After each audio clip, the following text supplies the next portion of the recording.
que salvar primero a la gente que vale más la pena. Listo, buenas noches. Vamos a hablar sobre el protocolo OSPF, pero lo vamos a montar primero que todo, en ese caso, unas topologías que están aquí determinadas, ¿sí? Dentro de esto, este pequeño ejercicio. Este ejercicio que tenemos acá lo vamos a implementar en lo posible, pues para que maneje no solamente OSPF de una sola área, sino de múltiples áreas, que es lo importante en este caso, ¿no? Entonces, pues vamos a hablar acerca de este asunto, en este caso. Entonces vamos a considerar, pues, primero que todo, pues que OSPF, pues es un protocolo de carácter, Este es digamos, de la ruta más corta, el encaminamiento. el OSPF, digamos que lo que pasa es que podríamos decir, Edwin, que OSPF es de los protocolos. OSPF yo lo relaciono con una señora que se llama Radia Perman. Radia Perman va a colocar, va a hablar un poquitico de historia, en este caso. Vamos por aquí. Es que esta vaina es como toda estorbosa. Vamos aquí, Radia. Ahí está. Esta es Raya Perman, ¿no? Entonces, Raya Perman pues, es una creadora, una señora desarrolladora de software, experta en redes, experta en seguridad. De hecho, la gente la conoce como la madre del Internet. Pues actualmente se supone que pues, esa señora todavía está viva, pero tiene una cantidad de patentes bastante alta. Lo que pasa es que a Raya Perman, digamos que, pues como para que ustedes se ilustren un poquito, en este caso, pues ella tiene cantidades de trabajos. Espérate un segundo. Lo que pasa es que Raya Perman, OSPF. Lo que pasa es que Raya Perman tiene una historia con OSPF. De hecho, Raya Perman, ¿sí? Pues no lo dice Wikipedia, lo dice cualquier persona, aunque Wikipedia pues no es una fuente tampoco puntualmente, digamos que creíble. Digamos que si lo miramos de esa manera, Raya Perman, ¿sí? Pues ella básicamente fue la creadora de muchas cosas. De hecho, pues esta señora, digamos que, pues lo básico de ella fue la especificación de un libro. Yo ese libro lo leí hace mucho tiempo. Ese libro hablaba sobre la estructura de un árbol. Entonces ella prácticamente a partir de esa idea digamos que se gestaron muchas cosas. De hecho aquí está. Mire, de hecho este fue el paper que ella escribió, ya, en este caso. Entonces es realmente un algoritmo que desde ese punto de vista, bueno, menos mal está aquí, vea. Es un algoritmo que habla acerca de las propiedades de la estructura de un árbol. De hecho, OSPF es un algoritmo que, pienso yo, fue derivado de esa manera. Y obviamente, ¿por qué? Porque es que OSPF es un algoritmo estructuralmente muy robusto en ese sentido. Entonces, vamos a traducir esto un poquito. Entonces, ponemos aquí traductor, Entonces, aquí lo vamos a pegar. Entonces dice, creo que nunca veré una gráfica más hermosa que un árbol. Un árbol cuya propiedad crucial es conectividad sin bucles. Un árbol que debe asegurarse de extenderse para que los paquetes puedan llegar a toda la lama. Primero se debe seleccionar la raíz, en este caso por ID, y por ID se elige, no es por cédula, ¿no? Se trazan las rutas de menor costo desde la raíz. En el árbol se colocan esos caminos, se hace una malla, en este caso, y luego los puentes se encuentran en un árbol de expansión. Fíjense que ustedes pasan y pasan por encima de estas cosas y no se dan cuenta. Eso fue lo que hizo ahora 8 días en la clase específicamente de Villans. De hecho, nosotros recreamos en ese sentido, no sé si ustedes lo recuerdan, sí, pero pues para mí es muy claro lo que hicimos en esa clase o en ese momento en donde estuvimos hablando precisamente de esta situación, donde estuvimos determinando topológicamente hablando la estructura de una raíz. De hecho, OSPF es un protocolo que trabaja con esa filosofía. Nosotros trabajamos en esto. ¿Ya? Aquí dijimos en ese caso quién iba a ser el puente raíz, el switch raíz, todo este tipo de cosas, y recreamos el concepto de VLANs. ¿Ya? Bueno. Entonces, ¿cuál es la idea del día de hoy? La idea es que nosotros trabajemos no básicamente considerando conceptos protocolares de la parte de enlace de datos, donde nosotros hicimos segmentaciones donde son muy válidas. Entonces, vamos a trabajar puntualmente en lo que es el protocolo OSPF. OSPF es un protocolo, digamos que de capa 3, de hecho, y de forma fundamental es un protocolo sin clase, pero pues de OSPF se han encontrado hasta el momento dos versiones. Una versión es la OSPF versión 2 y otra es OSPF versión 3. De considerar, pues son versiones que podemos considerar en este momento como abiertas, de carácter abierto para el uso de estas cosas en el Internet. Entonces, cuando estamos hablando de OSPF, pues estamos hablando de un protocolo de estado del enlace. Está definido en el RFC 2328, para que tengan en cuenta esa parte, pero es un protocolo de manejo de métrica única. La métrica que se está manejando acá es la métrica del costo. Cuando nosotros, por ejemplo, estamos usando este procedimiento de enrutamiento con dispositivos de marca Cisco, pues la métrica establecida como costo para supuestamente tomar los cálculos de las rutas que se usa allí, en ese caso, y se considera es el ancho de banda. Entonces, digamos que es importante considerar que es un protocolo que está lleno de muchas, digamos que características. Una de esas características es el uso del protocolo Hello. O sea, dentro del protocolo, pues tiene más protocolos.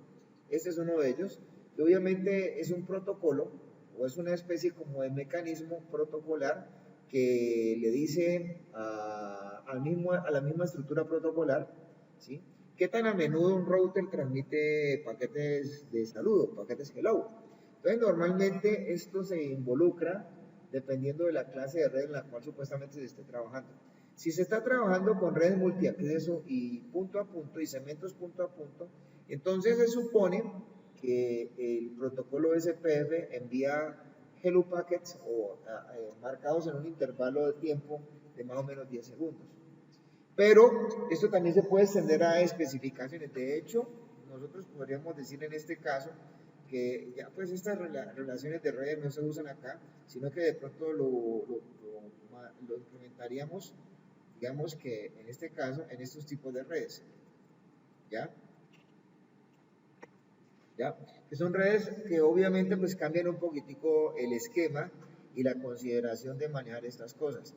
De hecho, esas redes que actualmente trabajan sin broadcast, pero que son de múltiple acceso, ya tienen una especificación de intervalos hello de 30 segundos. Una importante cosa para aclarar dentro de la familia de manejo de protocolos es que la distancia administrativa con la cual se califica a OSPF como protocolo por preferencia en ese caso, sí es de más o menos 110. Si miramos de esa manera, entonces pues no es un protocolo que tenga una distancia administrativa como muy atractiva. Entonces, en ese caso, podemos ir mirando otras cosas importantes, como cuáles. Por ejemplo, el concepto de manejo topológico. El concepto de manejo topológico nos advierte qué clase de cosas. Pues podemos darnos cuenta de forma explícita que, como ya hemos dicho, es un protocolo de enrutamiento sin clase. Sin clase quiere decir que pues, es un protocolo que está hecho o determinado para IPv4 para manejar máscaras de longitud variable y manejar, por ejemplo, el concepto del CIDR, etcétera, etcétera, etcétera. Entonces, en ese orden de ideas, pues digamos que facilita mucho desde ese punto de vista las cosas que hay que hacer con él. ¿Cómo se configura? Pues obviamente él se configura normalito, en este caso, tanto a nivel de IPv4 como a nivel de IPv6, pero pues considerando ciertos parámetros y ciertos aspectos. OSPF requiere de un identificador de proceso, en este caso, así como lo estamos mirando allí, que obviamente involucra que se etiquete como él arranca. Entonces, por ejemplo, en ese sentido, si yo lo voy a montar en una de estas redes, por ejemplo en esta, Es que me parece que esta está ya programada así. Entonces, vamos a hacer lo siguiente. Vamos a buscar en ella, pues, el ejercicio que nos demuestre que está desprogramada. Entonces, acá yo la tengo vacía. Aquí está. Entonces, ¿cómo se implementa esta situación? Pues fácil. Fácil, en ese caso. Entonces, vamos a crear esos procedimientos de enrutamiento. Entonces, de hecho, pues aquí esto todo está a nivel de información, todo esto está para hacerlo, en este caso. Entonces, la primera cosa que tenemos que entender nosotros es que pues esto tiene ya una información puesta, ¿cierto? Entonces, ¿qué es lo importante dentro de esto? Pues comenzar a recrear que estas cosas pues requieren de un desarrollo como tal, de un trabajo. ¿Cuál es ese trabajo que vamos a hacer en este caso? Pues en principio, pues vamos a darnos cuenta de la programación. De la programación. Entonces, digamos que vamos a trabajar, ¿sí el que tiene la programación?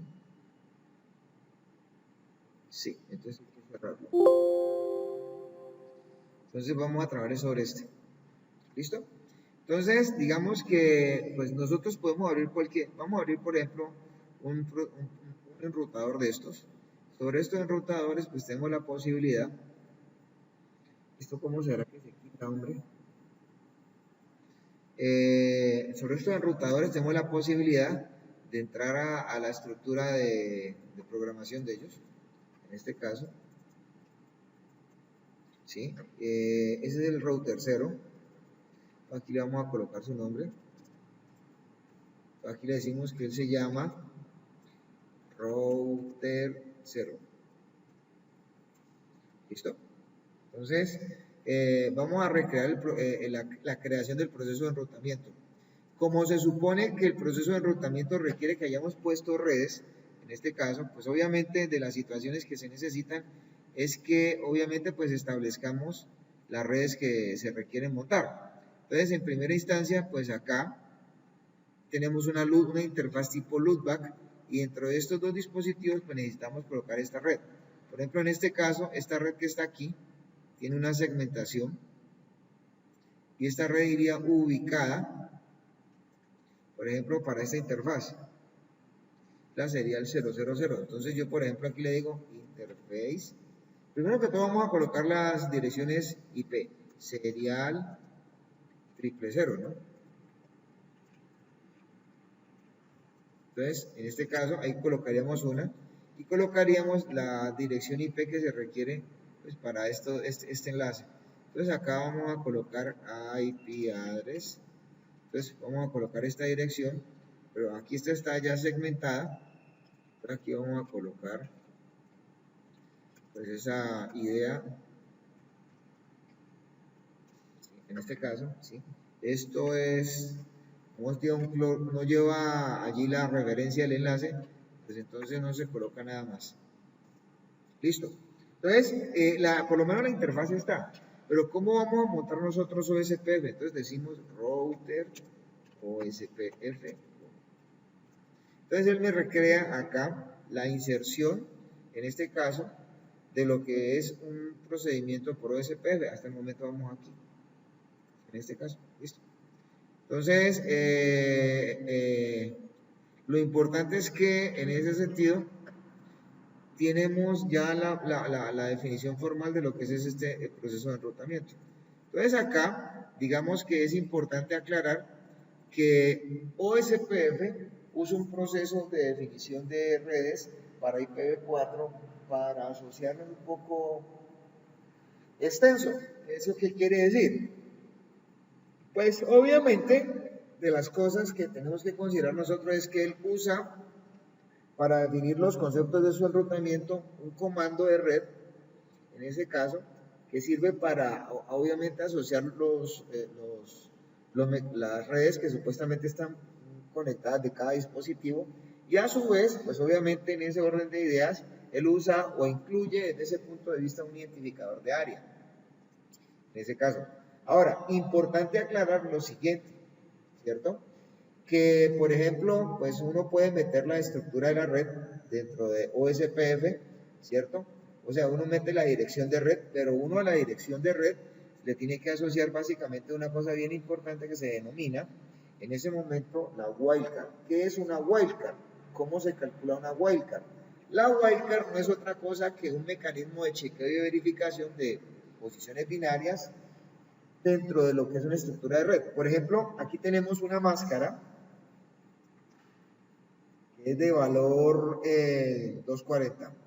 Cuando es de valor 240, el prefijo es 28, ¿cierto? Entonces, ¿cómo hago yo para saber? Esto es un prefijo que involucra que eso es un valor de máscara, ¿cierto? Esta es una máscara, ¿listo? A la hora del T. Pero yo tengo acá, miren este valor. Eso se llama una wildcard. Entonces, ¿qué es la wildcard? La wildcard sirve para verificar posicionalmente la ubicación de estados binarios dentro de una estructura de una dirección de red a nivel IPv4. Entonces, como esto está determinado de esta manera, entonces, ¿qué tienen que supuestamente considerar ustedes? Sencillo. Pues lo único que tenemos que hacer en este caso es evidenciar, ¿sí?, que vamos a colocar una máscara de red para esta parte. ¿Cómo se colocan las direcciones de esta cuestión? Bueno, no importa. Lo único que tengo que hacer yo es saber cuál es la máscara de red. Y al broadcast total le hago esa resta. Y eso es todo.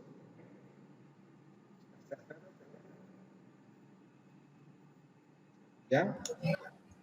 O sea, siempre se resta de lo... Sí, lo que pasa es que O sea, se resta uno con respecto al otro y esa va a ser la siempre, dirección. por ejemplo, Edwin, decime un prefijo cualquiera.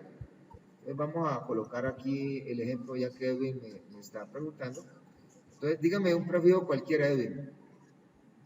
De una máscara 255, 255, 255... Bueno, ¿Cuál? A ver. 0. bueno, esto es muy fácil. Entonces, aquí yo, por ejemplo, yo voy a hacerle la resta a esta.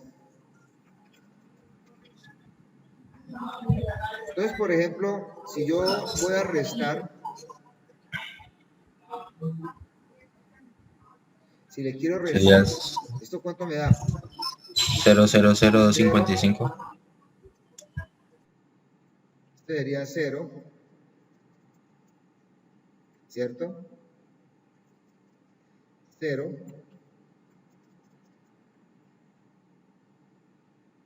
0, 255. O sea, Esa dirección es el wildcard. esta es la wildcard, exactamente, Edwin. Sería la wildcard que corresponde a un prefijo que viene escrito de esta manera, ¿no? Que es esto mismo. Estas dos cosas son iguales. Esto y esto es lo mismo, ¿no? ¿Ya? O sea, Ya. en otras palabras, ¿cómo calculan ustedes una wildcard? La wildcard se calcula fundamentalmente teniendo en cuenta el valor del broadcast total y restándole el valor de la máscara. Así se calcula esa cosa. ¿Está claro? Ya, sí, profe. Listo, pues. Entonces, bueno, eso es importante tenerlo en cuenta porque esa sería la wildcard. Luego viene asociado a esto un process ID. Entonces, aquí es donde está el asunto. Nosotros, el area ID, tenemos el process ID y el area ID. Normalmente uno aprende primero un OSPF de área única, pero luego uno coge el OSPF y lo puede replegar a múltiples áreas. Es como llegar y replegar, pensar que hay un árbol, que era lo que manifestó Nadia, perdón, que era un árbol perfecto. Entonces lo que hace uno es degranar ramas hacia los costados. Y en ese orden de ideas, pues tener en cuenta de que existen otras cosas importantes a pegar de las estructuras de los procesos que, por ejemplo, supongamos, a ver, no nos pongamos a dar vueltas. Este es el área 0, ¿cierto? Pero yo aquí puedo tener un área 1, un área 2, bueno, el área 2, el área 3, o sea, yo puedo tener múltiples áreas. Entonces, lo ideal en este caso es que, pues, obviamente, tenemos la disposición de que son áreas convergentes. ¿Por qué se definen áreas conexas o áreas convergentes? Porque ellas vienen conectadas siempre al área 0. En este caso, ahora, los enrutadores convencionalmente que conectan varias áreas, Se les dice enrutadores de borde. Por ejemplo, este enrutador que está aquí, ¿cuántas áreas está conectando? Pues está conectando esta área y esta área. O sea, los grupos de redes que ellos consideran, en este caso.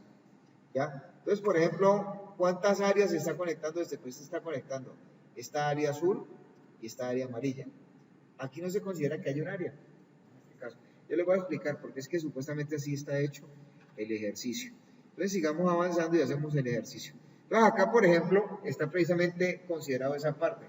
Aquí lo que estamos diciendo nosotros es que los protocolos de enrutamiento de estado del enlace, así como se menciona que es OSPF, pues usan un concepto de áreas. El área normalmente es una especificación donde yo puedo tener en ese caso una o varias redes conectadas desde el punto de vista físico y lógico, ¿ya? Pero entonces lo que está sucediendo dentro del área involucra de que esa área tiene obviamente una estructura de comportamiento que pertenece a esa área. Entonces, uno puede crear un diseño jerarquizado para asociar las redes. De hecho, ¿para qué sirve esto? Pues para permitir que haya una agregación de enrutamiento, una sumarización y obviamente la posibilidad de aislar, en este caso, lo que son los conceptos de enrutamiento dentro de una misma área. O sea, ¿a quién le interesan mis problemas? Los problemas de una red pues le interesan a su red, a otra red no le interesa. Entonces realmente es una idea que permite hacer mucha gestión. Ahora, pues aquí tenemos nosotros la forma en cómo se introducen los comandos, ¿no? En este caso. Entonces, por ejemplo, aquí tenemos 3 enrutadores que se alimentan de cuántas redes. Esos 3 enrutadores colocan básicamente 3 redes, cada uno, en el proceso de routing, y todas pertenecen a la misma área. Entonces, por ejemplo, en este caso, estamos viendo que el enrutador R1 mete 3 redes, pero esas 3 redes, en este caso, en su totalidad, ¿cierto? No están en correspondencia con el enrutador 2. Pero el enrutador 2 se conecta con el enrutador 1, perdón, el enrutador 3 se conecta con el enrutador 1 y con el enrutador, en este caso 2, ¿cierto? Entonces ahí estamos recreando la forma en cómo se asocia un dispositivo en una red de routing. ¿Quedó claro? O sea, ¿ustedes por qué creen? Miren lo que estoy diciendo. El router 1 y el router 2 no están conectados entre sí. Pero el router 3 conecta con el router 2 y con el router 1. ¿Cómo creen ustedes que me doy cuenta yo?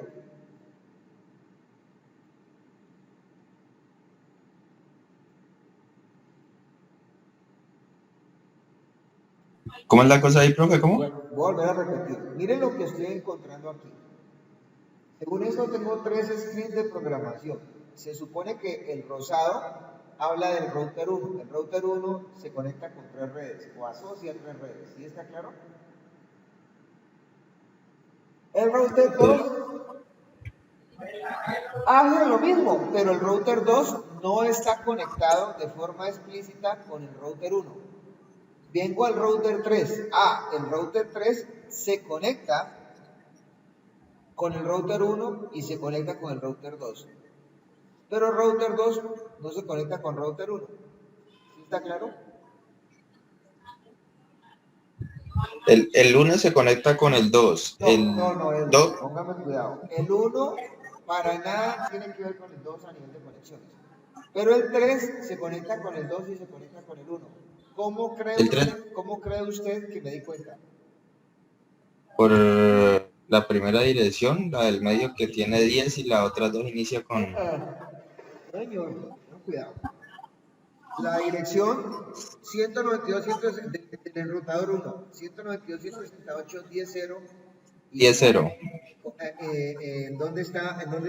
A ver, esta, por ejemplo, la veo en común con el enrutador 2. Se conecta Con el enrutador 2. Exactamente. Sí. Pero, es la misma. Pero espérate. Pero él tiene la 10.4, que no la tiene el enrutador 2, pero sí tiene el enrutador 3. ¿Sí entendiste? Ajá. Bueno, entonces por el lado bien. Entonces el enrutador 1 se conecta con el router 2 y con el router 3. Ahora revisemos el 2. ¿El 2 con quién se conecta? Con el 1 y con el 3. Con el 1 por la 10.0 y con el Ajá, 3 por la 10.8. ajá. ¿Y el router 3 con quién se conecta? Se conecta por la 10.4 con el 1 Ajá. y con la Con 10.8 la Con con el el 1. 2. O sea, con el 10.8 2. con el 2. En otras palabras, según lo que estamos viendo acá, ¿cómo es la topología? Sería el switch 1 No, no, ¿cuál switch? con... ¿Cuál switch? Ve, el router 1, perdón, va enlaza, tiene un enlace hacia... Hace de cuenta que es como un círculo. ¿Sí me entendés? Mira, míralo aquí. Ajá. Pongámoslo aquí en limpio. Voy a montarla acá. Voy a sacar aquí. Voy a abrir otro packet tracer. Esta vaina, hombre.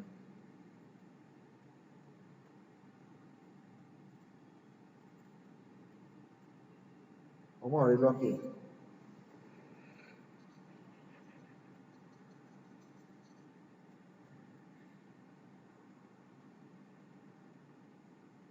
Entonces, ¿cuántos enrutadores hay? R1, R2, R3. 3, sí. Bueno, pues cuidado. Entonces voy a sacar R1.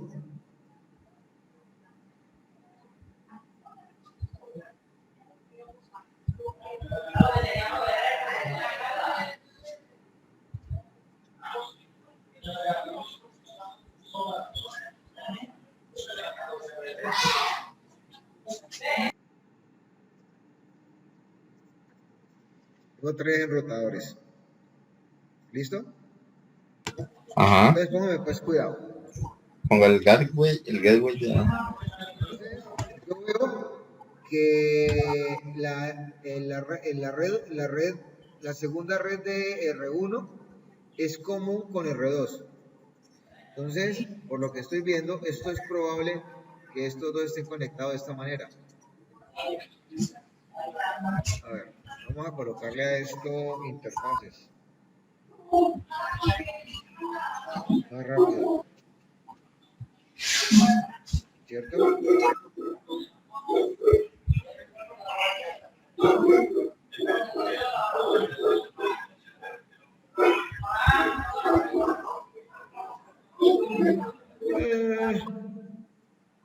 Bueno, vamos a borrar vamos a borrar estos dos.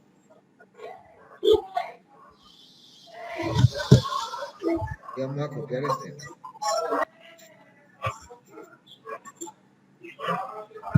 ¿Ya? Este lo vamos a copiar acá. Y este lo vamos a copiar acá. Ya en este momento tengo esas tres cosas. Entonces, yo estoy viendo, en este caso, que R1 tienen como una red con R2. ¿Listo? Entonces voy a conectarme a través de seriales. Esta es la red que tienen en común. Y estoy viendo que R1 tiene una red en común con R3. El 3, sí. Entonces, esta la voy a conectar de esta manera. ¿Listo? Y también me estoy dando cuenta que R2 tiene una red en común con R1. R1. Ya está conectado, ¿cierto? Ajá. Y ahora con Y el... R2 tiene una red en común con R3. Entonces vamos a conectarlo de esa manera.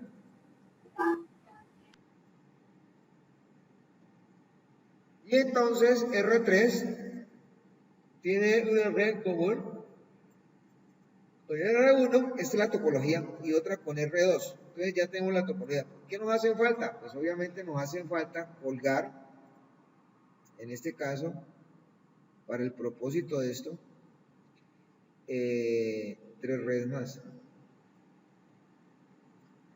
Entonces esas 3 redes, ¿cómo vienen? Porque ellas no van comunes a ninguna parte. Entonces esta tiene, por ejemplo, la 172.16.1.16, entonces, pues, ese es R1.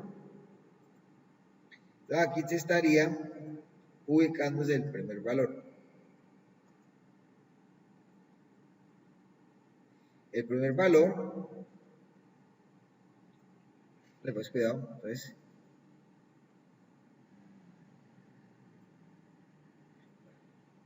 y Y pues conectemos las demás antes de ir a meter las patas.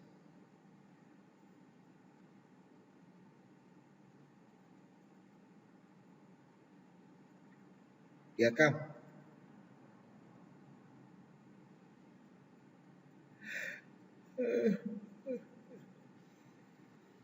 Entonces, ¿qué hace falta ahí? Les falta desactivar todo esto, pero eso ya quedó conectado. O sea, esa es la topología que refleja esta parte. ¿Está claro hasta ahí? ¿Alguna pregunta hasta ahí? Ahora sí, o sea que la que sale para el switch del 1 sería el Gateway 172. Sería esta, La 10 y esta. y la primera. Exactamente, la 672.16.1.16, la 10.10.10.10.0 y la 172.16.1.32. ¿Está claro? Bueno, ¿alguna pregunta hasta ahí?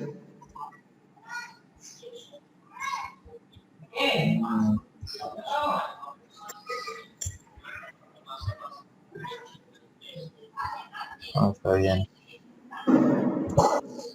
Y entonces ese es OSPF es lo que vamos a configurar en cada router para que nos dé el direccionamiento que tenemos ahí.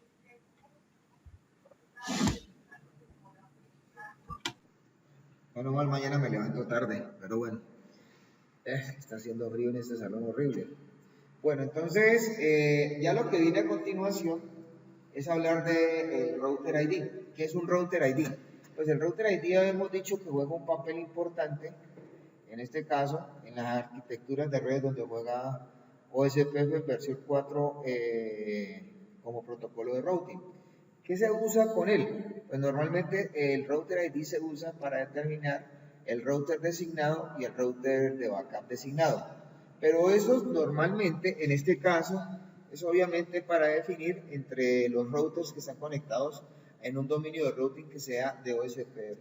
Entonces, ¿cómo se escoge el router ID?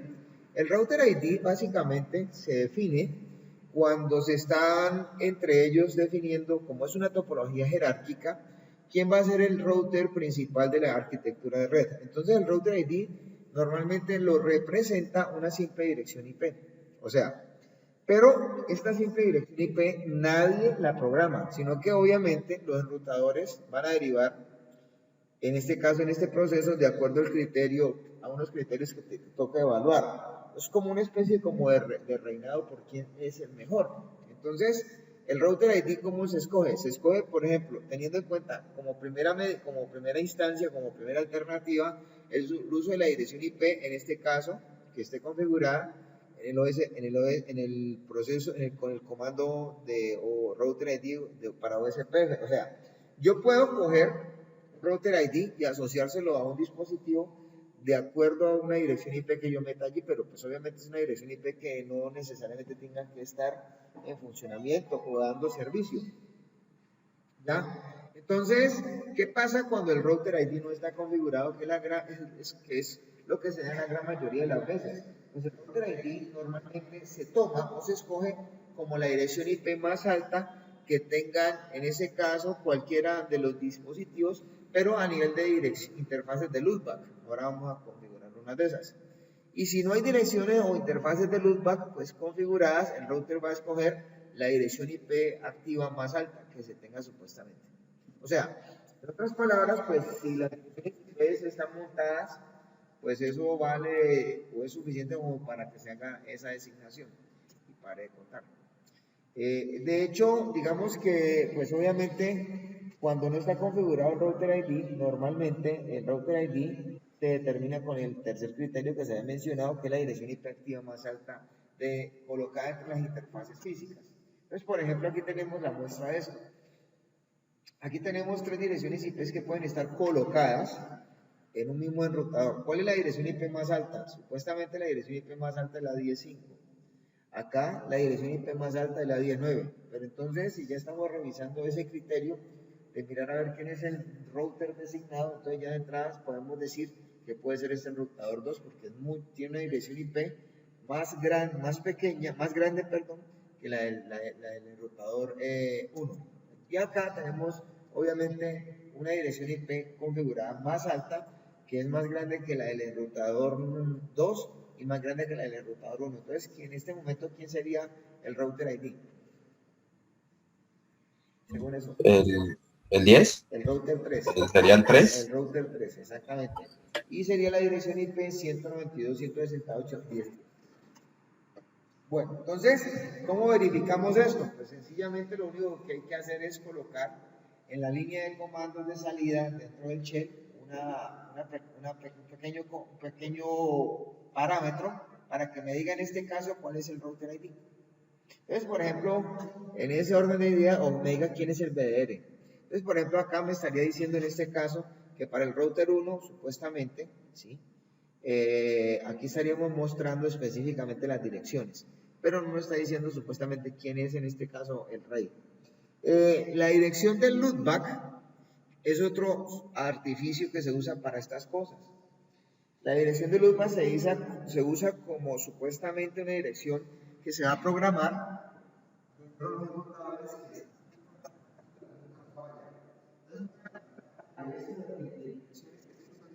siempre activas. Entonces, la situación es que una dirección del loopback automáticamente siempre está una dirección que no. Escucha, no escucha. ¿Sí me escuchan ahí? Ahí ya. ¿Sí me escuchan? Ah, bueno, listo. Entonces decía que una dirección de loopback es una dirección que siempre está up. Ahora revisamos cómo la montamos. O sea, es una dirección que se puede usar por propósitos de prueba. Usted le puede hacer siempre apenas las direcciones de loopback. Es más, de hecho, las puede ayudar a enrutar y ellas funcionan. Entonces, la cosa importante es que es una dirección que nunca se va a down, siempre está activa. Entonces, aquí tenemos la forma en cómo se configura. Se configuran convencionalmente como cualquier cosa. Usted la puede colocar de forma... Lo que sí tiene que tener en claro es lo siguiente, ¿no? Si usted está haciendo enrutamiento, la dirección de loopback puede ser igual en identificador en cada dispositivo donde esté montándola, pero no puede estar repetida la dirección IP. O sea, si no me hago entender, o sea, puede tener usted puede tener muchísimas loopback, pero lo que sí tiene que tener claro es que la dirección IP tiene que ser única en toda la arquitectura de red. ¿Está claro? ¿Está claro? Ahí tenemos supuestamente 3 direcciones de loopback. De las 3, ¿cuál es la más alta? La del 3.10.3.3. Exactamente, la 10.3.3.3.3. Entonces se supone que eso es lo que básicamente vamos a hacer nosotros. Ahora, bueno, sobra decir, ¿no? La dirección de loopback tiene una máscara convencionalmente 32. 32 quiere decir es que uno le escribe con 4 veces 255 al final. ¿Quedó claro? Bueno. Porque está usando los 32 bits de la dirección. Porque es una dirección única, no es realmente una arquitectura de red que estamos montando, ni nada que se le parezca en ese caso. Bueno, hay un comando que se llama el comando router ID, que es un comando que pues obviamente ayuda supuestamente a hacer la implementación del router ID. De hecho, yo puedo entrar en el proceso de enrutamiento y puedo adicionar el router ID. Y obviamente eso es un comando que me permite a mí hacer modificaciones si son necesarias dentro de la arquitectura de red. Bueno, acá podemos nosotros modificar el router ID. El router ID normalmente se puede modificar con una dirección IP. O sea, sobreescribiendo el proceso en este caso. Entonces, cuando uno quiere modificar el router ID con una nueva dirección, entonces, o una nueva dirección de loopback, con una nueva dirección IP, una nueva dirección IP que se haya colocado en una interfaz física, entonces va a requerir que normalmente esto tenga que reiniciar en el enrutador. O sea, si yo cambio o modifico el router ID, pues estoy obligado a reiniciar el enrutador. Entonces, en este caso, una de las cosas importantes que también hay que aclarar, dentro de OSPF, tiene si hay direcciones o indicadores de router ID duplicados, ¿cierto? Entonces, convencionalmente, pues si esto sucede, pues el dispositivo evidentemente alertará de que eso está pasando. Por ejemplo, acá se puede ver cómo se verifica el router ID y las interfaces de loopback. Entonces, por ejemplo, ahí se emitió en todos todos los enrutadores el comando show IP protocols. Y entonces estamos revisando en este caso que ahí muestra la dirección supuestamente del router ID de cada uno de ellos, pero no está diciendo en ese sentido cuál es la más alta. Bueno, acá está el comando show IP OSPF neighbor. ¿Para qué es este comando? Pues este comando me muestra a mí, por ejemplo, las estructuras de los vecinos.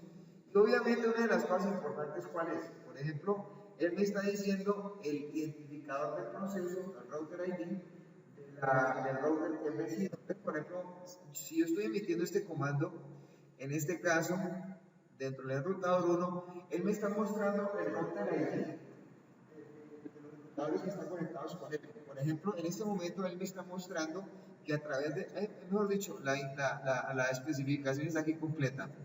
¿Qué me dice esto? Pues supuestamente, en este caso, me está midiendo el tiempo de los hello packets, me está diciendo el estado de procesamiento de los SPF por cada uno de ellos, me está diciendo la dirección IP del vecino y la interfaz usada para la adyacencia, en este caso, ¿sí?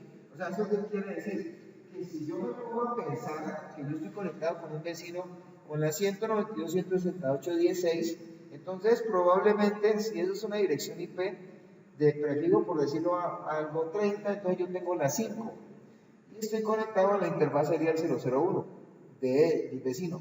Mi dirección IP sería la 192.168.10.5. La 16 pertenece al vecino. ¿Está claro? ¿Preguntas? ¿Una? Bueno, ¿cómo se verifica que está ejecutándose OSPF? Pues uno puede verificar, primero que todo con el comando show IP protocols, uno puede verificar con los comandos de depuración, entonces verificando show IP OSPF, o show IP OSPF y colocando el valor de la interfaz. O sea, comandos para esto, para verificar, hay bastantes, para darnos cuenta qué está pasando. Pero una de las cosas que más importantes son dentro de los procedimientos de routing es verificar la tabla de routing. La tabla de routing, por ejemplo, en este caso, nos va a arrojar el resultado de que pues, vamos a encontrar redes directamente conectadas dentro de una tabla de routing, pero también están unas redes directamente asociadas y obviamente estarán debidamente marcadas con, si son para OSPF, con una referencia específica. ¿Cuál es la referencia? Pues la referencia que se va a usar acá es que para indicar que hay una red asociada por routing en OSPF se coloca la letra D. Se coloca la letra O. Entonces, en este caso, qué pena con ustedes. Entonces, al colocarse la letra O, pues esto nos está contando que pues el resto de redes son asumidas de forma explícita por conexiones directas en este caso. Entonces, por ejemplo, uno de los asuntos que también hay que aclarar con OSPF es que es un protocolo bastante rápido a nivel de convergencia. Bueno, ¿alguna pregunta hasta acá? Luego hablemos de cómo se maneja el concepto de la métrica. El concepto de la métrica fundamentalmente está asociado o definido en este caso a los valores determinados por anchos de banda por cada interfaz. ¿Eso qué quiere decir? Que pues obviamente en ese caso la métrica que se va a considerar dentro de un enrutador de estos, en este caso, ¿cierto? O sea, para poder decir que hay métrica nos toca asociar el valor del ancho de banda. ¿Cómo se escala la métrica acá? Por ejemplo, en este caso, si tenemos un ancho de banda de tipo Fast Ethernet y más rápidos, pues esto es escoger ese valor de ese ancho de banda y escalarlo por 10 a la 8. O sea, ¿eso qué quiere decir? Eso nos va a dar una medida. ¿Ya? Entonces, eso implica que el costo va a estar asociado con la salida de cada interfaz del router, ¿sí? El costo puede configurarse y pues obviamente puede ser manipulado o configurado por un administrador de sistemas, pero lo importante al final de esto es qué va a pasar con toda esta situación. Pues que el más bajo costo es el que supuestamente es el que está asociado al procedimiento de routing para ser usado para enviar un tráfico de datos. Profe, ahí en la lista del Fast Ethernet, el valor que aparece al final, ¿qué es? Ese es el calificativo del costo, Edwin. precisamente. Eh, O sea, ¿qué quiere decir? Que cuando estás vos contrastando o comparando una métrica de un lado con una métrica de otro, pues te vas a dar cuenta que entre más bajo el valor, mucho mejor, y entre más alto es peor. allá. ¿Listo? Ajá. Bueno, bueno, aquí estamos verificando cómo se calcula a los resultados que ejecutan los SPM. Pues se toma 10 a la 8 y se divide por el ancho de banda dado en bits por segundo que tiene cada interfaz. Bueno, ¿cómo se considera hacer el uso de los costos? Los costos se van a acumular. Entonces, supuestamente en este caso, ¿cierto? Aquí tenemos nosotros un costo acumulado de 65 para ir de un cierto punto al otro, que lo podemos ver reflejado en este caso acá. ¿Sí? Entonces, por ejemplo, ¿eso qué quiere decir? Que el router 1 evidenció que tiene conectada o le llega por OSPF esta parte de la tabla de routing y le muestran que en la dirección 10, 10, 10, 0 con prefijo 24 a través está comunicándose a través de la interfaz 192.168.10.2 en este caso, ¿sí? Y obviamente pues está asociando a algunas otras cosas. ¿Ya? ¿Qué es lo importante de esto? Que supuestamente el costo se calcula por cada caso del rotador. O sea, ¿qué quiere decir? Que si yo tengo una seguidilla en rotadores, el costo va a tener que calcularlo con base en la presencia de cada mecanismo de enrutamiento montado con SPF. Bueno, avancemos en este caso. Entonces, entendamos una cosa también importante. Pues esto ha estado hablando todo el tiempo de bandas y obviamente de anchos de banda y valores ubicados en esos anchos de banda y el consumo de los anchos de banda. ¿Cómo se haría para manejar la cosa con más suavidad? En este caso, sí, como están viéndolo acá. ¿Y cómo se haría para supuestamente considerar el ancho de banda en la interfaz? Lo que tienen que entender ustedes, ¿sí? es obviamente reconsiderar si están trabajando en un ambiente comercial, es revisar el tipo de estándares que se están adoptando en ese ambiente comercial. Si nosotros notamos y nos damos cuenta de que ese ambiente comercial pues, maneja circuitos tipo T1 o E1, entonces en ese orden de ideas es muy útil comenzar a calcular estas cosas. Por ejemplo, si tenemos enlaces tipo E1, en este caso, entonces el ancho de banda fundamentalmente pues, va a estar asociado y escalado de acuerdo a ese valor de ancho de banda. ¿Sí? Entonces, son cosas que van considerándose dentro de SPF. Uno puede modificar el ancho de banda, pero realmente uno puede modificar las características de referencia del ancho de banda, pero yo no puedo modificar el ancho de banda como tan fácil. O sea, reflejar la velocidad de un enlace no es como tan evidente. Sí se puede obviamente esperar bajo ciertas circunstancias que uno pueda hacer esa extensión de otras cosas. Pero entonces, para poder mencionar aquí algunas de esas situaciones, ese ancho de banda ya está montado. Por ejemplo, este es el ancho de banda que tiene una línea de comunicación serial. ¿Ya? Y esto es para un T1, en este caso. Bueno, ¿cómo es el ancho de banda por defecto de las interfaces seriales? Entonces, uno puede verificar que el ancho de banda en todas ellas sencillamente va a estar igual, ¿no? En este caso, ¿sí? Entonces, lo que han supuestamente considerado es que si las interfaces pues tienen un ancho de banda que está por defecto, pues hay que revisar un poco la tabla, ¿no? Y encontramos que supuestamente, en ese sentido, el valor asociado a esto puede ser escalado, ¿cierto? Entonces, por ejemplo, aquí se ha dicho que ha pasado por dos enlaces tipo T1, entonces ha pasado por uno que pesa 64 más otro que pesa 64 es igual a 128. ¿Está claro? Bueno, miramos de aquí en adelante, pues, qué está pasando con estas cosas.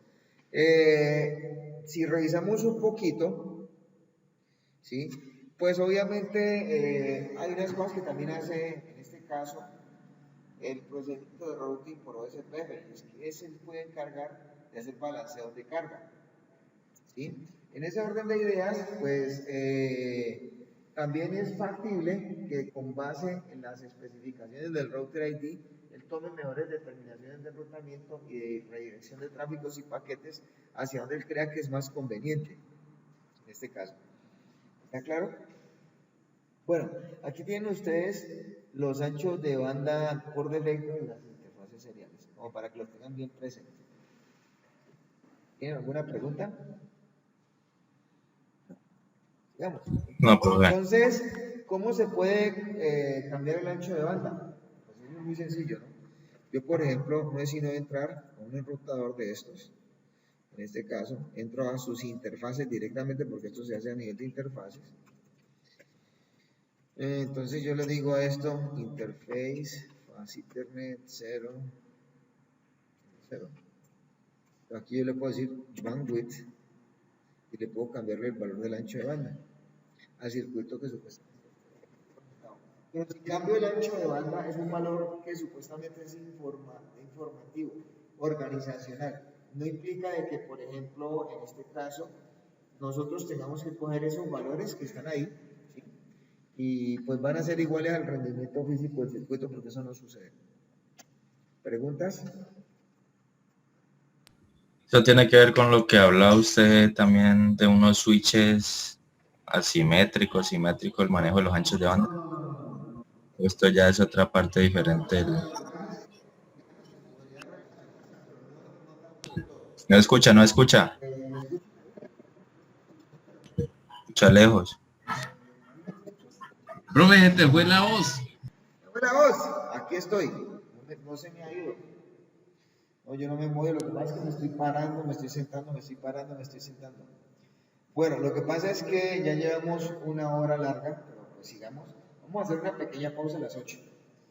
Entonces continuamos con esto. Esta vez decía, me contaba Edwin que pues obviamente si esa situación era particular allá, no, esto es otra cosa, esto es otra implementación, porque es que este procedimiento de routing es bastante particular y bastante determinativo y bastante útil y bastante rápido, que es de las cosas importantes. Entonces, el ancho de banda para nosotros acá viene siendo un valor de referencia. ¿Un valor de referencia como para qué? Como para nosotros modificarlo, pero para que las cosas que se modifiquen en las interfaces se reflejen hacia el resto de la topología, pero no modifican los anchos de banda. Por ejemplo, acá, como pueden apreciar, se está modificando el costo de un enlace. Ahí pueden ustedes apreciar que en ese sentido los enlaces a nivel de cada enrutador están notándose que se están cambiando. Por ejemplo, el del router 1 pasó de 64 a 256, perdón, pasó uno de 64, en este caso, ¿sí? Hay uno que vale 256, ¿cierto? Hay otro que se cambió se mantuvo en 64, otro en 128, dentro de lo que es el router 2, y así sucesivamente, ¿no? Entonces, ¿qué sucede con este tipo de cosas? Que esos router IDs van a incidir sobre el cálculo de la métrica acumulada. Es que la idea de esto es que supuestamente nos determinemos nosotros cómo trabajaría mejor el procedimiento de routing. Si en este caso estamos hablando o evidenciando que la métrica es el ancho de banda, pues el procedimiento de routing sabe que todo lo que está dirigido, en este caso, ¿sí?, hacia cierta red es porque pues obviamente ahí está los dispositivos de interés. Entonces, por ejemplo, el ancho de banda va a determinar, por ejemplo, cuál va a ser el gasto fundamental que se requiere para llegar de un lado a otro. ¿Listo? Entonces acá podemos ver que esto se va a estar, digamos que acumulando como una cifra, ¿cierto? Entonces es más rápido considerar, ¿sí?, un enlace que tiene, por ejemplo, 200 kbps, ¿sí?, desde ese punto de vista que otros los que están ahí presentes porque están más bajitos. ¿Ya? Bueno, ¿alguna pregunta? Bueno, hay un método alternativo para usar el comando bandwidth y es usar el comando IPSPFCOS, ¿cierto? Entonces, ¿qué pasa a nivel de diferencia entre uno y el otro? Pues para mí son lo mismo. Lo que pasa es que ambos comandos le permiten a quien esté usando este tipo de ideas en directamente especificar el costo de una interfaz. ¿Está claro? Bueno, aquí tienen un pequeño resumen de cómo hacer en este caso la modificación del costo de un enlace. Espero pues que de pronto le presten mucho cuidado. Y acá hay unos valores de referencia. Estas son tablas que ayudan a reubicarse con esto.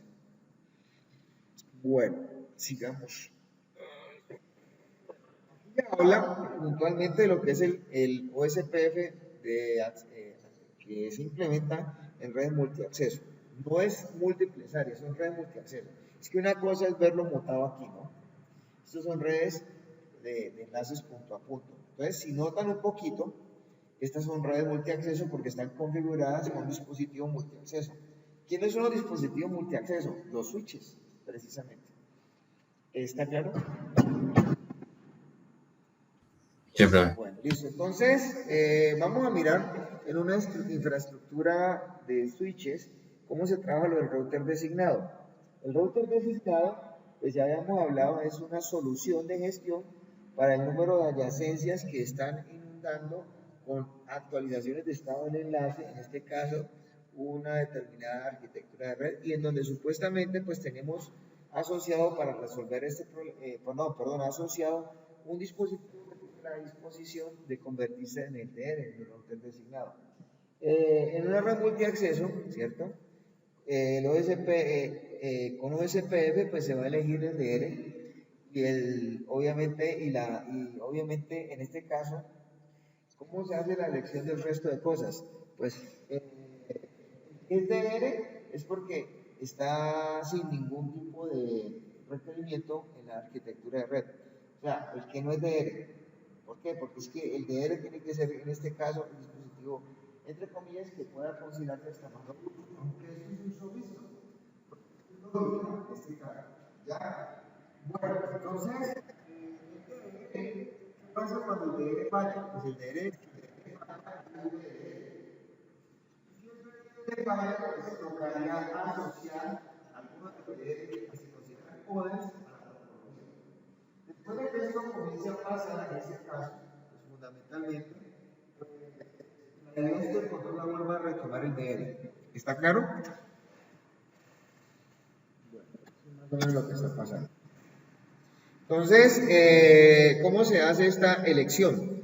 Pues la elección se hace a través de un mecanismo de multicasting, como se puede mencionar acá, y obviamente pues el mecanismo de multicasting utilizado para este tipo de cosas es la dirección 224006. ¿Tienen alguna pregunta? Pero no le escuché lo último, lo del DR y BR. Bueno, mira, lo que pasa es que el DR, ¿cómo se escoge? Pues el DR se escoge como obviamente unos criterios de asociar acá. En este caso, el router designado se va a escoger, pues obviamente a través de una especie como de elección, ¿cierto?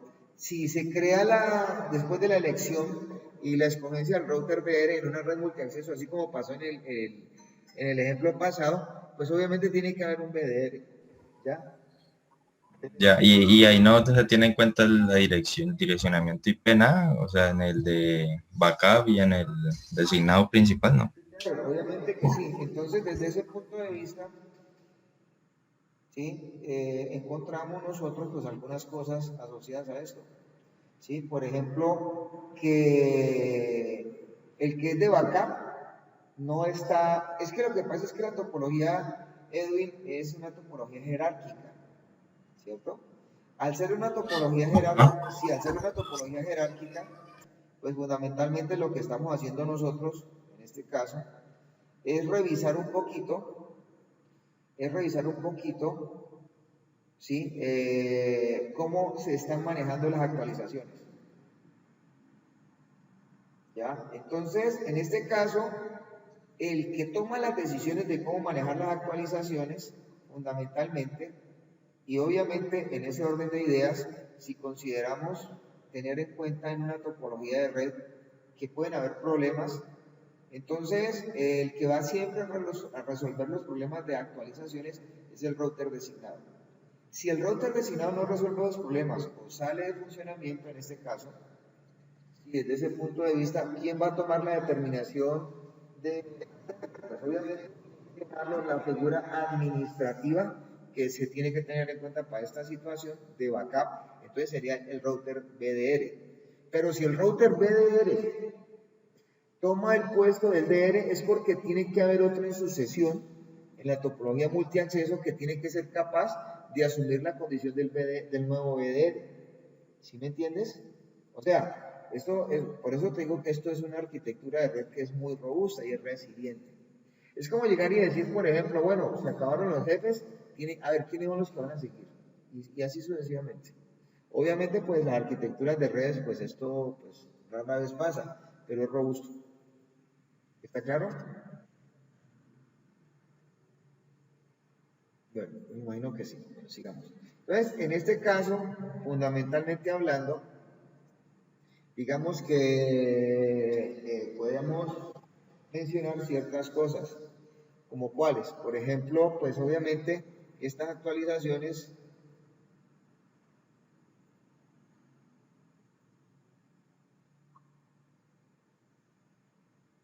¿ya? Y las actualizaciones del estado del enlace, pues supuestamente, pues nos podemos dar cuenta de que se pueden manejar a través de direcciones de multicast. La dirección de multicast escogida para eso en ese sentido, pues es la dirección 224.006. ¿Ya? Ok. ¿Listo? Bueno, pues sigamos. Lo que pasa es que esas actualizaciones se van a estar enviando, o sea, ¿qué es lo importante acá? Lo que hay que entender a nivel de esta consideración es que, pues obviamente, a quienes se supone que... Entonces, pues, entonces, en este caso, pues, ¿quiénes esperan que se le envíen actualizaciones? Pues obviamente el servidor de actualizaciones de la arquitectura de red, en ese sentido, pues se llama DR.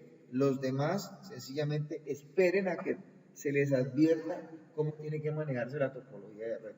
O sea, el BDR no tiene nada que ver. El BDR puede recibir actualizaciones de estado del enlace, pero el DR es el que toma las decisiones. Así de sencillo. Entonces el DR lo que hace es sencillamente reenviar. Él recibe por la 224.006 y contesta por la 224.005. O sea, únicamente un router inunda, para que nos miremos de esa manera, todas las LSAs que son necesarias. Uno solo. Entonces eso se enloquece. ¿Está claro? ¿Preguntas?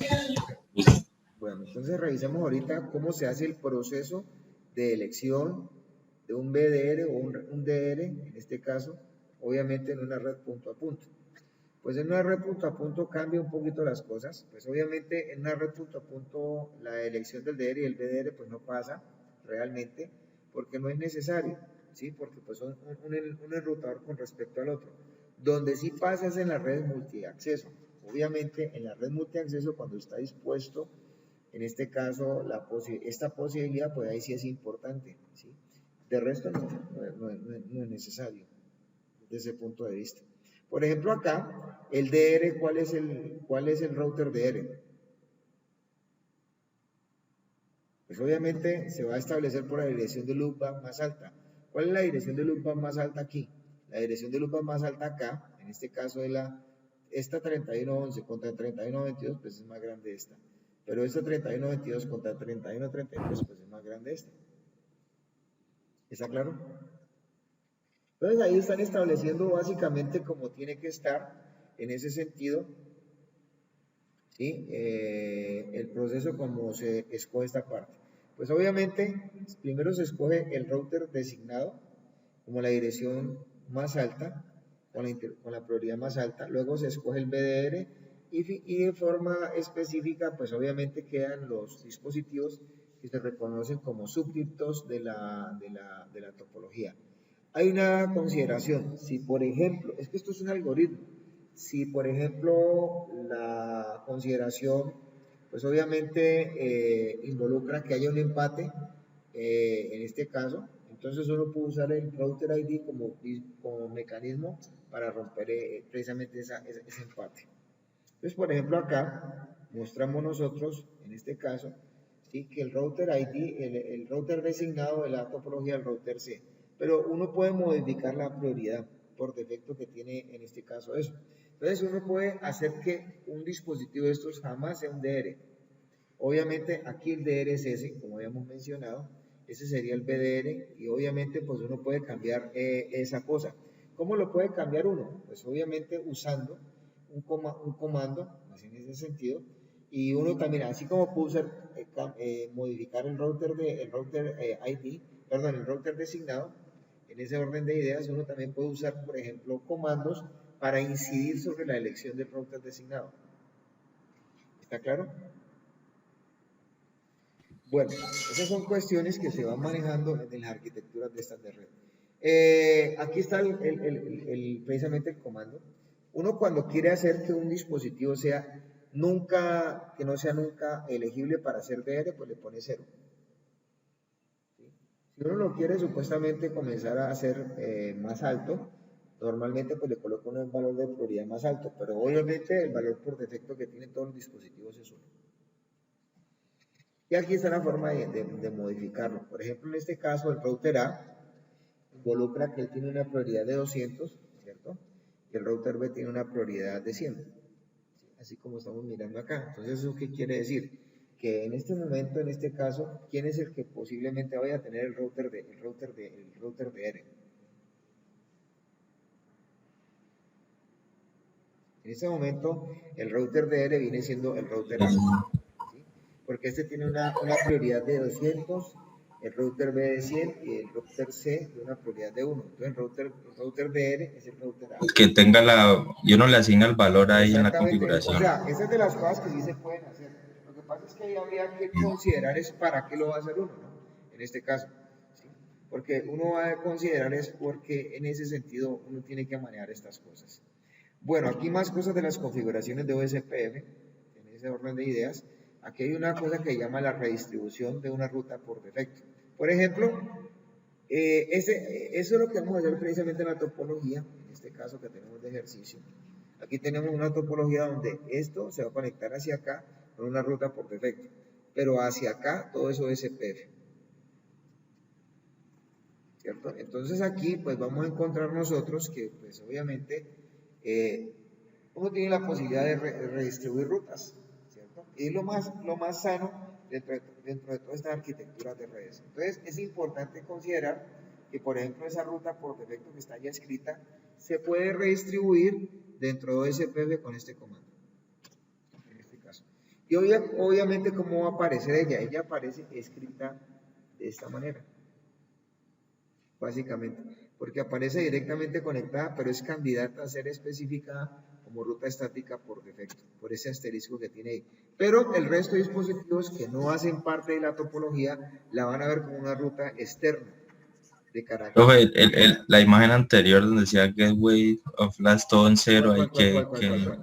esa, ahí donde está, todo en cero, es Esta es la ruta. que es dinámico eso, ¿o qué? No, pollito.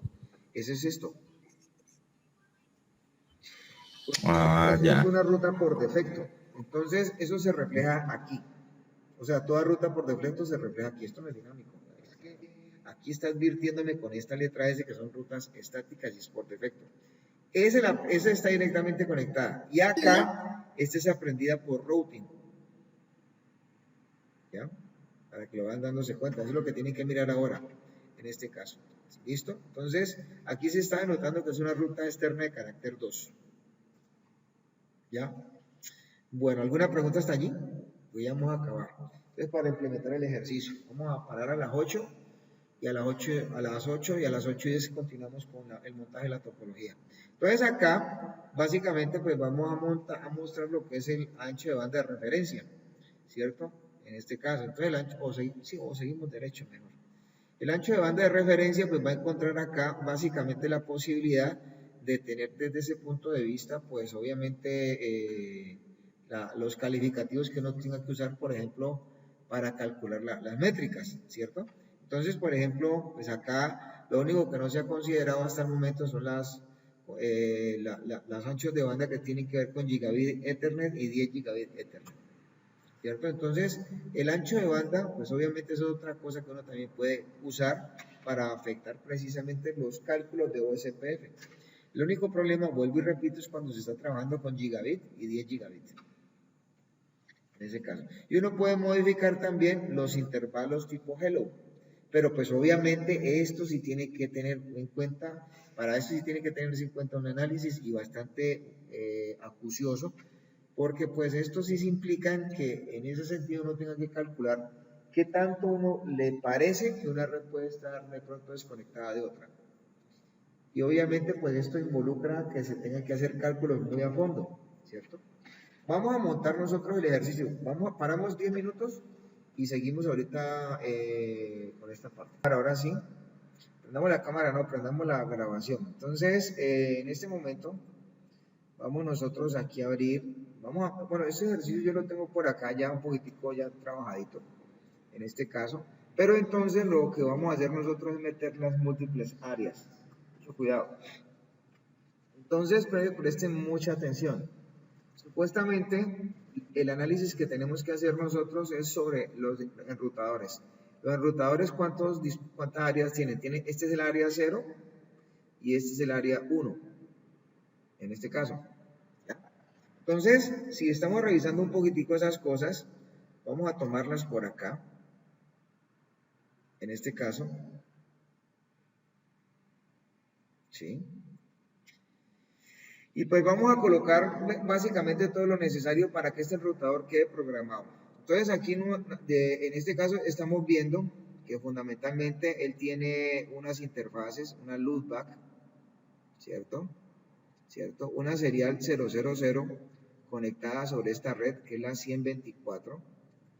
Entonces en este caso esa interfaz serial 000 de la acá está ya programada, ¿cierto? Vamos a revisar esta que está aquí, que es la que está colocada sobre la fase Ethernet 01. Sobre la fase Ethernet 01 está montada esta red, que está acá, está bien, con un enlace punto a punto. Y en esta red que está acá, que tiene la 100.0, ¿cierto? En este caso, miren bien. Esta red, pues supuestamente tiene un prefijo 29. En este caso, entonces, este prefijo que está para este lado, como pueden apreciar, va a coger la dirección IP 100.101 con prefijo 248. Entonces acá, pues lo que vamos a hacer es meter esta programación. ¿Cuáles son las áreas que vamos a meter? Vamos a meter pues puntualmente el área 0 y el área 1. Obviamente en este caso, pues las redes que pertenecen al área 0 son las que vamos a determinar que vamos a usar, básicamente. ¿Listo? Bueno. Otra de las cosas que fundamentalmente vamos a terminar considerando acá es que apunta hacia esta estructura que está acá, que es este servidor, que entre otras cosas pues lo podemos sacar de la nube porque ahí no se está viendo, pues ahí no tiene nada que ver eso. Este servidor que está aquí, ¿sí? Está en esta red, ¿cierto? Entonces él apunta con una ruta estática, una ruta por defecto acá, y esa ruta es la que se va supuestamente a redistribuir. Esta es la ruta por defecto. ¿Ya? Entonces él está apuntando a esta red que está acá, que es la 130, de salto acá, hacia una ruta que está acá. ¿Listo? Entonces, el resto de cosas pues son programaciones. De hecho, este ejercicio lo vamos a hacer hoy en IPv4 y en la siguiente parte lo vamos a hacer en IPv6. Entonces acá vamos a coger esta parte que ya está aquí programada, que esta es la información de él, en este caso, y vamos a cogerla. Pues sencillamente lo que hemos hecho, en este caso, aquí está la programación.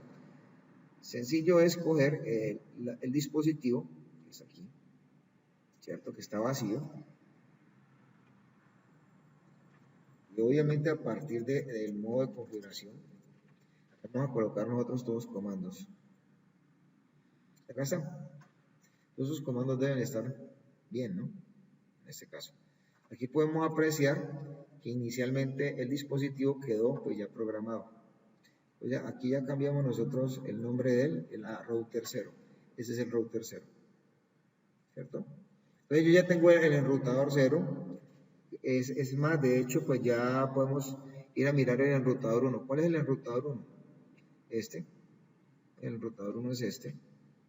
¿Cierto? El enrutador 1 define básicamente lo mismo. Entonces, lo importante de él es que este enrutador está conectando ¿cuántas áreas? Está conectando el área 0, que es esta, el área 2 y el área 3. Entonces, revisemos en este caso cómo lo vamos a conectar. Entonces, básicamente aquí está la especificación de las direcciones IPs. La información toda está aquí dada por esto, en este caso. ¿Sí? Entonces, vamos a revisar esa parte. Entonces, vamos a coger el enrutador 1, que está aquí, con toda su información, y vamos a copiar esta parte y la vamos a vaciar acá, en este caso. Entonces, aquí desde su interfaz de línea de comandos, vamos a evaluar esa parte, vamos a entrar en su modo de configuración global y pasamos todos esos comandos. ¿Listo? Entonces ya está esa parte. Ahora buscamos dentro de esta topología el enrutador 2. ¿Quién es el enrutador 2? El enrutador 2 es este. El enrutador 2 es un enrutador que tiene muy poquitas cosas. Se supone que el enrutador 2 solamente está en el área 1. Es el de ¿cuál es el 2 ahí, el de abajo? Este que está aquí. Ah, ya lo vi ya. Entonces aquí lo vamos a sencillamente a pasarle la información. O sea, todo esto es una plantilla que se ha hecho. Entonces vamos a poder desde aquí hasta acá, en este caso. Y obviamente pues aquí, en la interfaz de línea de comandos, vamos a pasar las mismas cosas. En este caso. Pues obviamente esto tuve que haberlo escrito de hace rato, ¿sí? Aquí nos vamos a dar cuenta de que ahorita comienzan a hacerse adyacencias. Ahora pasamos en este momento al enrutador 3. El router 3 es este. Ahí está. ¿Listo? Entonces el enrutador 3 lo abrimos aquí.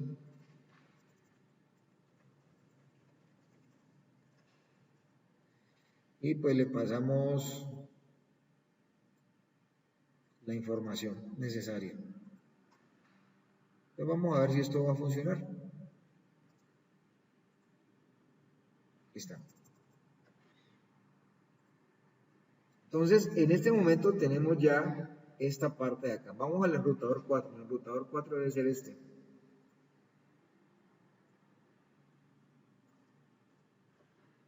Y obviamente, el enrutador 4 busca o se le asocia la información. Él solo pertenece a una sola área.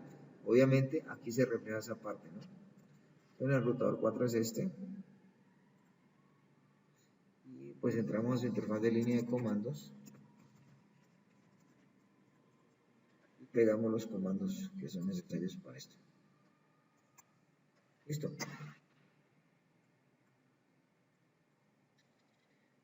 Pasamos al enrutador 5, que en este caso viene siendo este.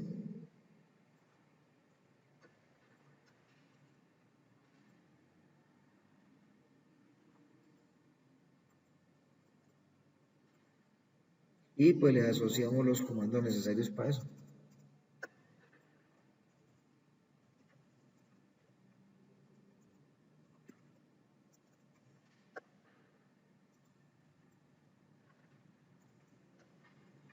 Y buscamos el dispositivo final que falta acá.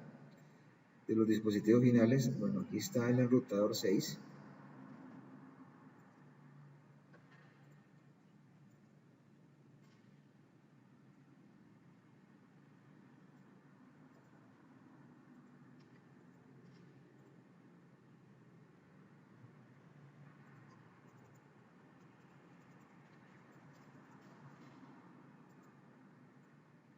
Ahí está la información. Pertenece solamente al área 2. Y finalmente colocamos el enrutador 7.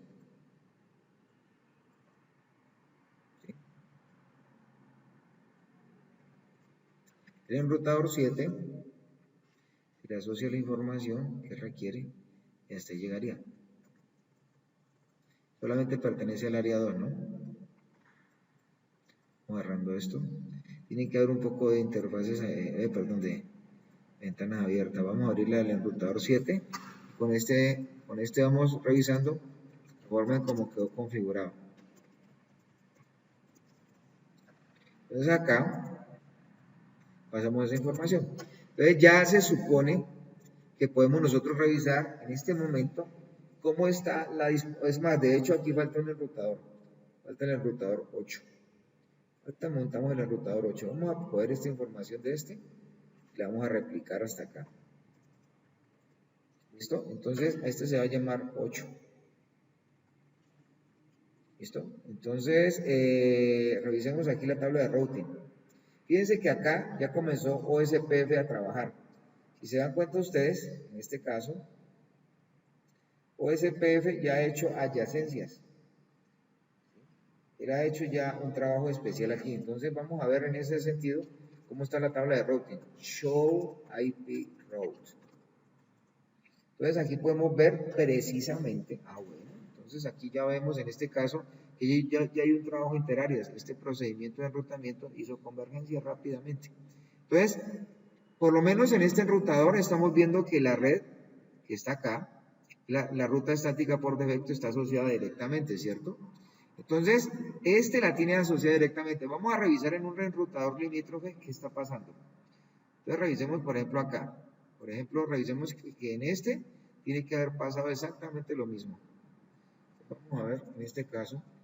Si no, entonces tiene que haber errores. Show IP route. ¿No? Ya apreciamos que la ruta estática está siendo redistribuida. Una ruta de carácter 2. ¿Dónde podemos encontrar estas cosas? Estas cosas las encontramos obviamente asociadas acá. Es una ruta de carácter externo 2. Entonces aquí está clasificado eso en ese caso. Podemos ver básicamente esa parte porque aquí hay una leyenda dentro de estas rutas que dice que es de carácter 2. ¿Está claro? Entonces están las rutas de carácter tipo 1 y las rutas de carácter tipo 2. Pero entonces aquí estamos viendo en ese sentido que todo está en convergencia, ¿no? ¿Qué toca revisar? Pues toca revisar es que haya conectividad en todo lado. Ahora, importante saber que el enrutador 8 pues todavía, bueno, este ya está montado. Ah, ya está montado. ¿Y el servidor? También. Entonces revisemos, hagamos pruebas. Entonces miremos a ver si en este caso ya, pues obviamente, bueno, este no hay que montarlo. Esto lo borramos de aquí. Pero sí sería bueno tener la programación de él, ¿no? O sea, son solo dos interfaces. Pero lo que pasa es que son, bueno, podemos hacerlo. Para que no dejamos...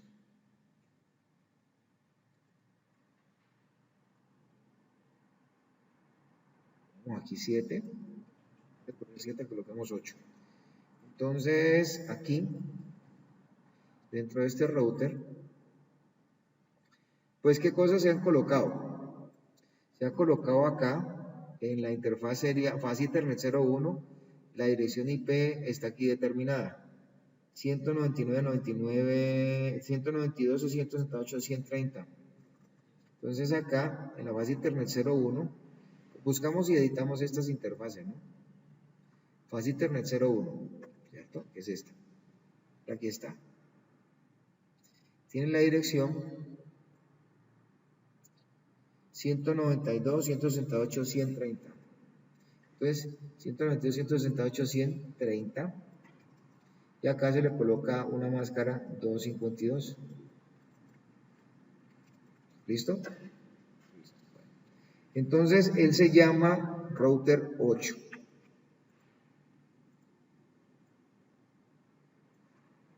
¿Listo? ¿Ya?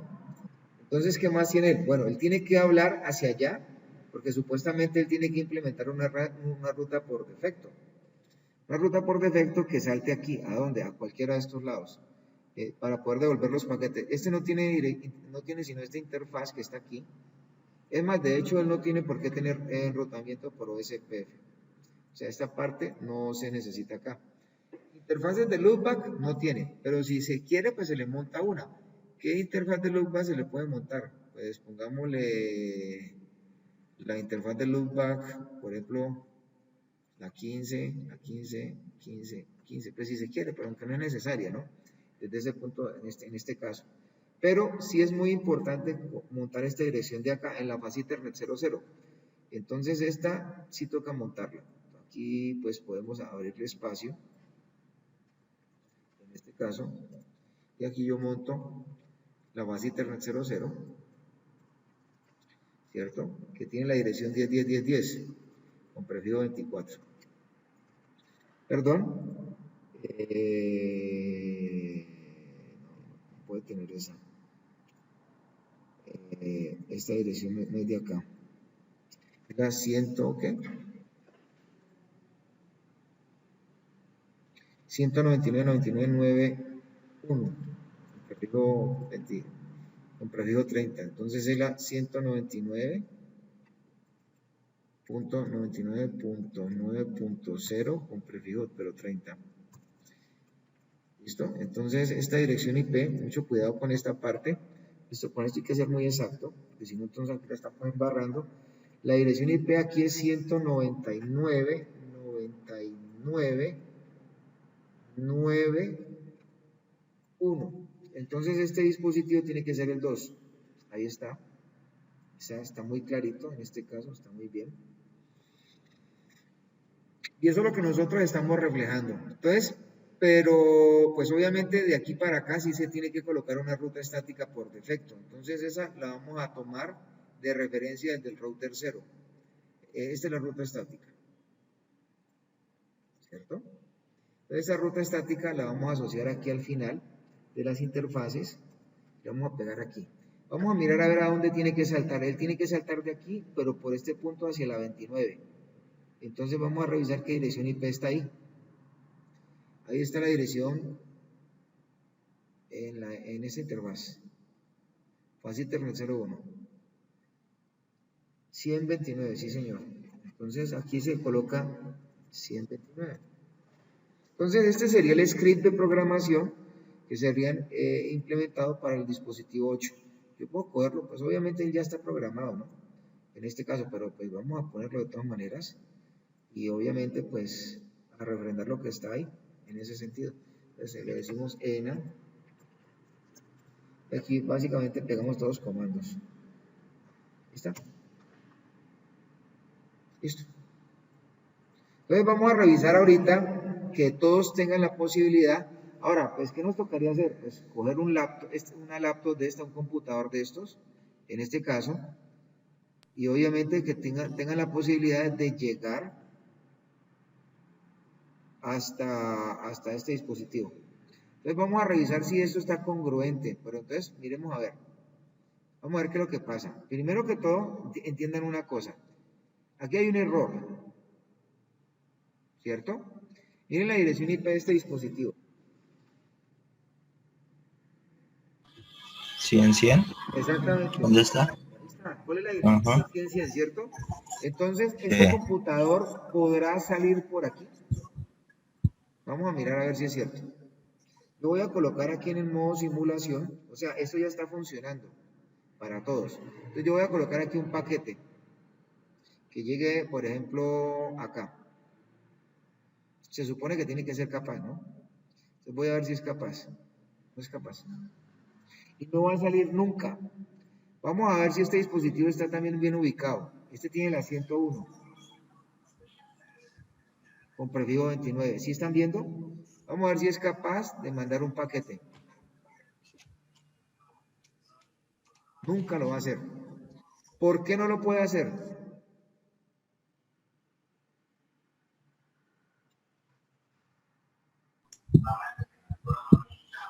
Ahí está. 101, el fase Ethernet 1 es el que va hacia el switch. Fase Ethernet 00. 00, perdón. Está con la 101. Ajá. Bueno, la respuesta es y la máscara es 29, ¿no? ¿Se pasa el rango? No, claro, es que se voló el rango, exactamente, Edwin, muy bien. Muy bien eso, me encanta pues que estén pendientes, vean. Entonces, ¿qué es lo que sucede aquí, jovencitos? Sencillo.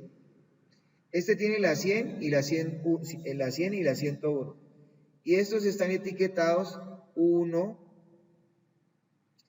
3 y 2. ¿Cuáles son las direcciones IP que a ellos les caben? Entonces vamos a considerar aquí un ejercicio, precisamente para esa parte. Ese es un error.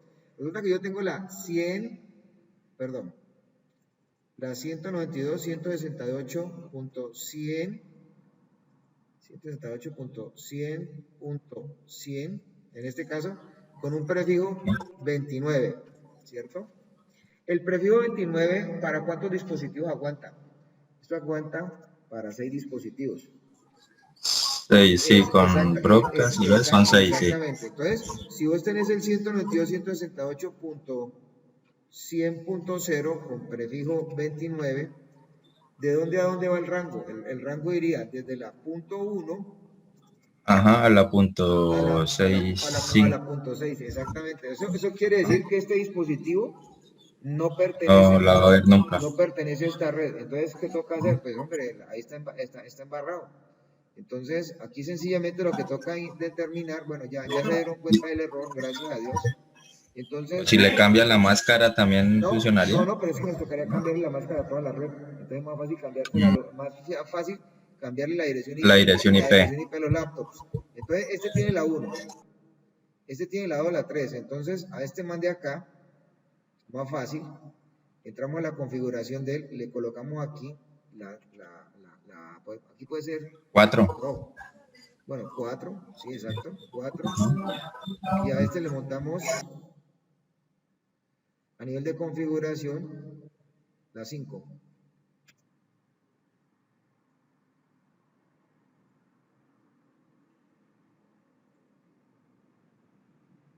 Entonces revisemos a ver, ahora sí. Entonces yo voy a coger un paquetico y lo voy a enviar de aquí a acá. Ahora sí arrancó. Porque es que el gateway no era de él. ¿Sí están pillando? Ajá. Bueno, eso es lo que está pasando. ¿Listo? Bueno, aunque esta es otra cosa, ¿no? Ya esto es otra situación. Pero es porque no devuelve el paquete, ¿cierto? Sí, no, ya lo que toca revisar es por qué no está devolviendo el paquete, pero OSPF aquí ya tiene que funcionar. Por lo menos de aquí a aquí, esta cosa está garantizada. Vamos a ver, eso ya está garantizado. Entonces ya te toca revisar es si desde aquí, perdón, vamos a borrar estas cosas, si desde aquí este paquete llega hasta acá.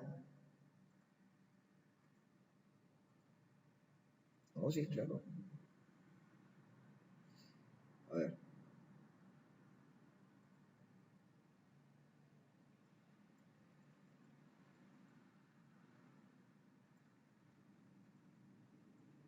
A ver. Llegaron hasta allá y se devolvieron.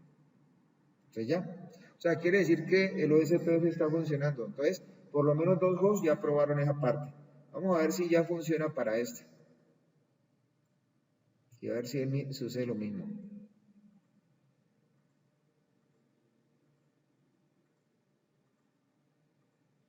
Listo.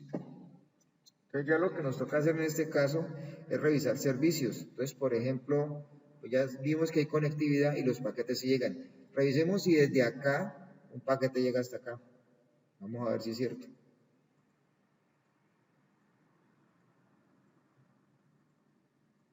¿Sí?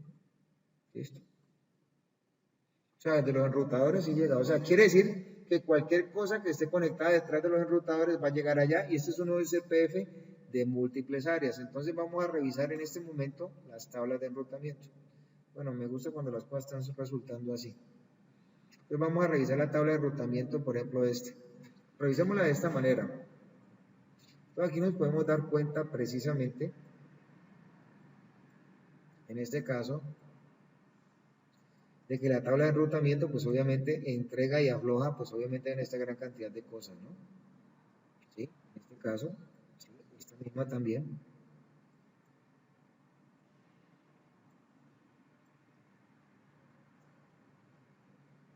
¿Sí? Obviamente, pues esta no es tan explícita, esta tabla de routing no es tan explícita como la que de pronto nosotros podemos ver desde la CLI, desde la interfaz de línea de comando. Esta sí es mucho más verídica. ¿Por qué?